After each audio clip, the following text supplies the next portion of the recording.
This just in, fans love the way Gary Bettman solved the lockout. All right. Well, this is Hockey Talks. This would be basically a new website episodes that we're going to be doing, talking about hockey, Yep. the NHL. All information for you fans out there around the world. Let's not get our hopes up. I'm Tyler Sawatzky. And I'm Jeremy Myer. Myer. I'm a Canucks fan. And I'm a Wings fan. Clearing this up now. Just going to get it out there. Yeah. If it ever sounds biased or we ever sound bitter, that's the reason. Yeah, we're going to try to keep it as less biased as possible.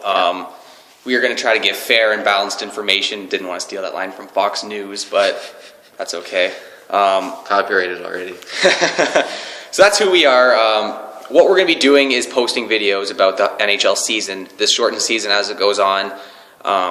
We're going to talk about important dates. We're going to talk about important events that are going on, player development, and a team-by-team analysis. Yep, and also we're going to give you your fantasy information, just to, keep those people that love doing fantasy. I know I like it myself, so we'll keep you up to date. Injuries also, we have it here. We'll get into that later, though. With the players, we're going to be talking about sleeper players, maybe to keep an eye out for, and players that should explode this year, players on the downside. Yep, players also that are injured for the entire season that you should avoid drafting early. That's right. As you'll learn later on in this episode, there are some question marks surrounding several key players for all 30 teams, really. Yeah, I would something say going so. on for almost every team. Yeah, definitely at least one injury. One thing we're going to be doing is emergency episodes every once in a while. That'll be of crazy things, wishful things like Gary Bettman's getting fired. Or like Luongo finally getting traded from the Vancouver Canucks, which... It'll one day happen. Maybe. We'll find out. So we'll be setting up emergency episodes here and then. That's basically what our show is about. We're going to be giving factual-based information on the NHL season. Tune in twice a week. Yeah. We post every Wednesday, probably around 4 o'clock. Probably around the same time this video you are watching right now will be up at about the same time. Exactly.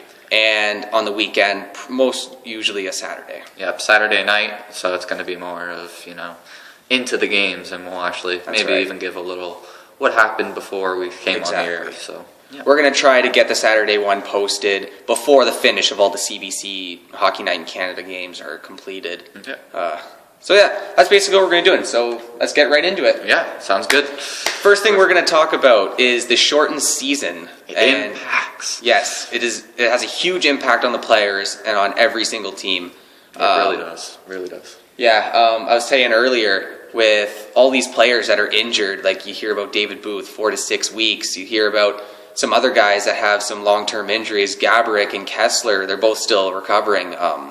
From shoulders. Yeah. And that's the big thing, right, guys, is 4 to 6 weeks, you're hearing in the regular season like 82 games, maybe that's, 16 games, but in a 48-game season, that's almost half your year. Exactly. So it's a big deal in these short The recent news of David Booth, just as an example, missing 4 to 6 weeks with his groin, he's going to be missing what could be up to 20 games or more with this injury. So big news there, almost half especially the for season. you fantasy guys. I know guys look to steal guys like David Booth in the 5th round because I got screwed last year that way, but... It's definitely one of those things. Yeah, we're not gonna be bitter on this one. But also things like winning streaks and losing streaks. Like guys, exactly. A 3-game losing streak, you're pretty much already kind of getting out of contention already. Exactly. In an 82-game season, your team loses 2-3 games. You get angry, but you can always recover with another 2-game, 3-game winning streak. In this shortened season, those 2-game losing streaks, it's just like injuries. It's like being on a 4-game losing streak. 4 to 5 games. Exactly. It's deadly at these points, and teams that can really get hot and keep going are the teams that you better watch out for this league. Exactly. If no team is going to go out there expecting to make the playoffs. If they start like Columbus last year with 0-7-1, and for their first victory came against Detroit in Detroit. Yes, it did. I won't say anything. Like to rub that in his face. He does actually. He likes rubbing things in my face. Anyways, rookies and veterans. That's an important thing. It's big. To me, I've always looked at veteran teams are more inclined because there's not a lot of practice. So guys like that are making their first jump into the league, and it's like, what the hell am I doing? There's not a lot of practice time. It's hard to get the flow of things right off the bat. But also, you got the young legs, obviously. Yes, right, exactly. The rookies. Those are the type of teams that I would say to look out for. These rookie teams, these young guns with the fresh legs, the fast legs, looking to make an impact. Those are the teams that you're going to want to watch that are going to be going on these long winning streaks, I find. And remember, a long winning streak could be 3-4 games in a shortened season. Yeah, it really can. You're not looking at a Pittsburgh 10-game winning streak this year. Although that would be crazy. Yeah, especially too in 48 games. I mean, Exactly. Winning streaks nuts. But I see these rookies, these hardworking, very fast, keep their legs up. They're used to travel. Remember, a lot of rookies have done a lot of travel during the off season and getting ready for the season between the different teams. It was mostly younger players going to Europe, playing out there. Neil Yakupov still might be in Russia for the opening of the season. So Yeah, sorry, all Oilers fans. You gotta wait one more day. Yeah. Columbus fans gotta say. So definitely, it's important to look at rookies and veterans, kind of the plus minus of each one. These veterans can provide their... To me, that's the thing. I'm a very veteran-based guy. I think the veterans, they know the flow of the game. They know how things work. Definitely watch out for a veteran team. To me, a team like Boston, they have young legs. They got veteran experience. I know Vancouver fans are a little bitter about Boston, but it's definitely a team to be watching out for because teams that have the chemistry already, that's going to be a thing. Teams that have new players in, like Minnesota, it might take a couple of games to start the season to really get that chemistry going. But we also got to remember, for teams like Minnesota, they have all these new faces coming in, all these fresh legs, who don't have chemistry developed. You got to remember, 1 week to get ready for this season. It's going to be not exactly a sprint. I don't like it when people call the 48-game season a sprint. Especially considering that's more than half a season. Exactly. So it's not really a sprint. After 48 games, I'm not looking at the regular season and saying, oh, finish that sprint. Oh, yeah, we got to pound and get to the end. Exactly. It's not going to happen. The last 20 games is when we'll really start getting into it. But like I was saying, teams like Minnesota with all these fresh faces, you cannot freak out if they lose the first few games due to chemistry issues. Even if this is not Minnesota's year, it can be. Yeah, it's possible. I mean, especially too, Minnesota was first place in the NHL until December when they really started getting hit by the injury bug. Exactly. Let's hope they stay healthy this season. I mean, if you're a Minnesota fan out there, definitely wish your team well because... That's right. But just starting off slow with new chemistry, all these teams with new players, it's nothing to freak out about on the first few games if they're a bit rusty. Every team will be rusty. Remember, players have had 1 week to prepare for this. Exactly. But this is when you definitely see a big advantage go to players like John Tavares and Tyler Seguin, who've been playing out there, and they've been lighting it up. And they're not alone out there.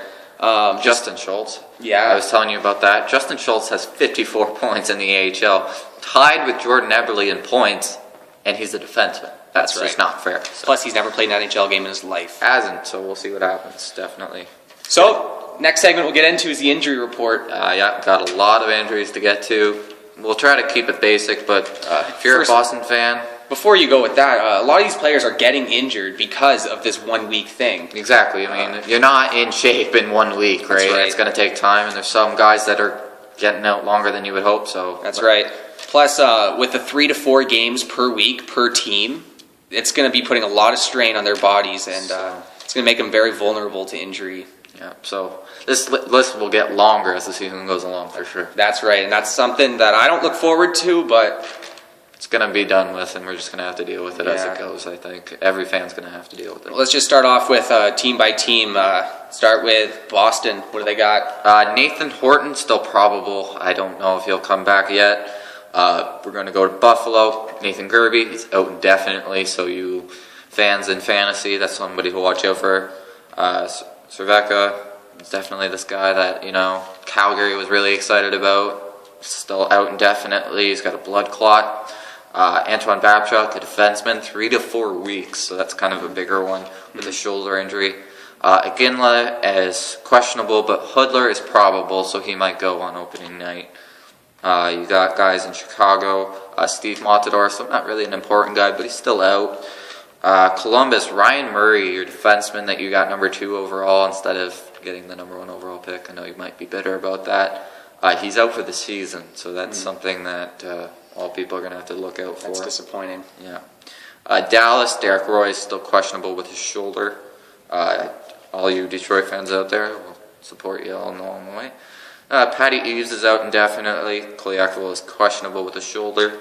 Samuelson and Helm are also both questionable with Samuelson with a groin and Helm with his That back. news was just released today, actually. Yeah, it was, About actually. Helm and Samuelson. Yeah, so definitely new So as you news. can see, a lot of guys getting injured right in the beginning through this training camp. It's crazy already. Edmonton, Ryan Jones out indefinitely with an eye problem. Sutton out indefinitely, knee surgery. One of your important defensemen. Nikolai Habibulin is questionable with the hip surgery he had this summer. Florida, Marcel Gotch and Shane Bergenheim both out 1 to 2 weeks, both with groin injuries, so kind of surprising. Eric Brandsman, unknown at this point. We don't know anything about him. So, yeah. LA, guys like Kopitar, Quick, big pieces. And, there's sort of pieces everywhere. Minnesota, Backstrom, and Bouchard. And, just sort of things to look out for, like Spokane and Bork. So, little pieces here and there. Marion Gabrick, guys. Important guys. And one more guy that I really want to get to. Ottawa's Jared Cowan is out for the season. So that's a big one for me because I really thought he would do well in fantasy. Yeah, that's not good for his development. Really highly touted defenseman coming into the Senators organization. Really thinking he was going to be top 4. Not even going to play this year. So one of the. It could still happen, just like Ryan Murray. They could both still could surprise us out of it, especially too because they're both very young. So that's right. Going on to the last segment of this first episode, we're going to go into the calendar of special events and dates to look out for. We're going to have, again, full coverage of these events. Jeremy, why don't you start us off on these dates? Okay, April 3rd, 3 p.m. Eastern Time is the exact day of the trade deadline, the time that it's officially cut off. Obviously, there's trades afterwards, but that is the deadline. Perhaps Luongo's gone by then. Hopefully, we'll never know. April 27th, the regular season is done, and that is the end of the year. April 29th, the draft lottery is actually taking place on the 29th. Interesting thing about the draft lottery this year, 14 teams, all 14 teams that do not make the playoffs, they're all jumbled in this draft now, in the lottery draft, so... Everybody's got a chance at getting that Neil Yakupov. I doubt seeing a team ranked 20th ending up with the first overall pick. It's possible, though. But it's possible. It might happen you. once in the CBA, and that's what we're here for, is to let you know you can dream.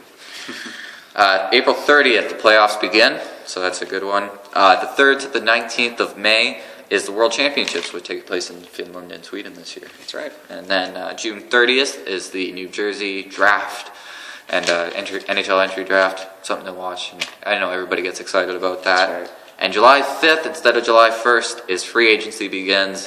And we'll see who's in that this year. So. The league was really pushing for players to be able to have this interview period before they sign. They get to interview the players. Each team gets to interview them before they do the signing. We don't want any more Ryan Suter, Zach Parise going buddy to Minnesota. That's right.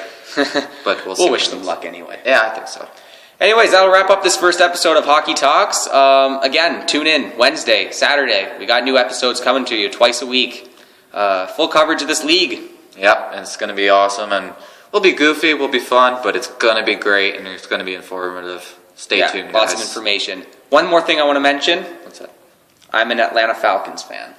Yes, he is. He's a Falcons fan for football, so if you're Falcons fans, you got to be like, yay, he's a Falcons fan. Going to beat the 49ers. And I'm definitely going for Baltimore this year. I just wish Ray Lewis had such a great career. I think he should win it with the Super Bowl. But we'll see what happens, guys. If you enjoy football, I know those Americans out there love their football, so that's right. Definitely go enjoy those games this weekend. Anyways, goodbye. Hockey Talk out.